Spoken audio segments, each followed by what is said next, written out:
Alguns pontos importantes que podem nos ajudar a chegar a uma definição mais próxima do que seja o fascismo e que nos ajudariam a classificar o ex-presidente Jair Bolsonaro provém de Andrew Haywood. Antirracionalismo, luta, liderança e elitismo, socialismo e ultranacionalismo. O primeiro diz respeito a uma negação da intelectualidade, acompanhada da negação do iluminismo, como nós dissemos anteriormente, que podemos perceber com slogans como ação, não palavras.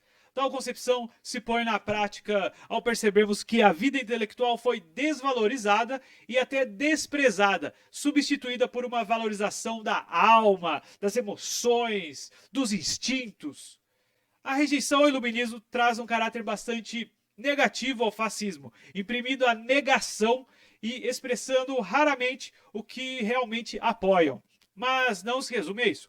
Podemos encontrar uma subversão de certos valores. A liberdade se torna submissão cega, democracia é equiparada à ditadura absoluta e a noção de progresso implica lutas e guerras constantes. Na questão da luta, fazemos uma ponte com a teoria da evolução das espécies de Charles Darwin. Esta é feita através da noção de que a existência humana se baseia na competição e ganha contornos no fascismo no período de rivalidade internacional da Primeira Guerra Mundial.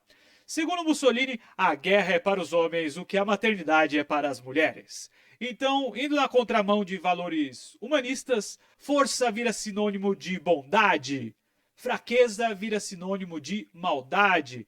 Portanto, a eliminação dos fracos e dos mal adaptados é positiva e não só isso, é necessária para o bem comum. No terceiro ponto, temos a negação radical da igualdade, sendo o fascismo profundamente elitista e patriarcal, no qual a liderança e o elitismo ganham a alcunha de naturais. Esta se manifesta na autoridade carismática que emana aí do líder. Dentro ainda dessa concepção, temos que as instituições intermediárias como eleições, o parlamento, os partidos são abolidas ou simplesmente enfraquecidas, desqualificadas, pois o líder possui o monopólio da sabedoria ideológica. O fascismo é muitas vezes associado ao socialismo, e eu tenho certeza que você já viu isso por aí. O que é sem dúvida uma tentativa de se obter apoio dos trabalhadores que se viam diante da revolução, o que quase ocorreu realmente na Alemanha em 1918, no contexto do fim da Primeira Guerra Mundial. Porém, apesar da clara distinção entre ideologia socialista e fascista, nos levando ao ponto de situarmos ambos como opostos, há simplesmente um elemento comum que seria o discurso anticapitalista. Embora um se situe apenas no discurso e o outro traga esse anticapitalismo para a prática revolucionária, tais como o anarquismo e o comunismo.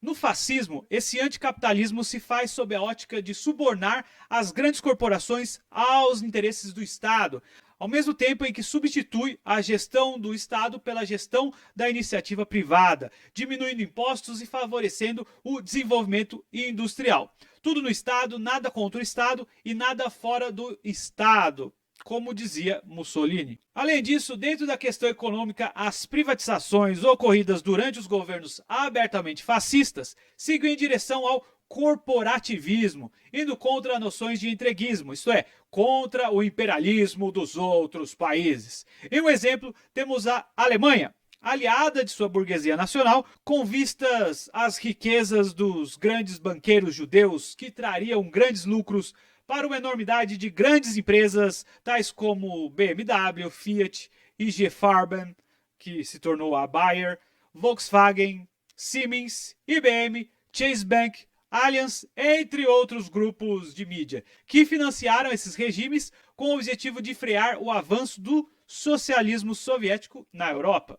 A isso é possível acrescentar a questão da naturalização das desigualdades, como visto anteriormente em meio ao darwinismo social, total oposto ao ideário socialista. E, finalmente, o fascismo adota um ultranacionalismo chauvinista e expansionista, postulando as nações como rivais em luta pela dominação.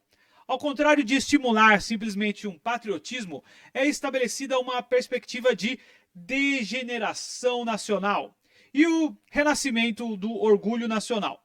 É notável que todo movimento fascista se encarrega de postular uma crítica à falência moral, à decadência cultural da sociedade moderna, anunciando mitos de um passado glorioso e o seu renascimento através da renovação fascista. Vale a pena acrescentar uma questão bastante pragmática do fascismo, ao invés de simplesmente ancorar-se de forma severa aos seus ideais. Sobre o Bolsonaro, é interessante vermos se o mesmo se encaixa na agenda fascista. Porém, podemos dizer que há nele muito pouco para que possamos compará-lo a Getúlio Vargas, por exemplo, no período do Estado Novo, ou ao Enéas Carneiro. Esses sim, mais próximos da concepção de fascismo. Mas fica a dúvida: eram eles fascistas?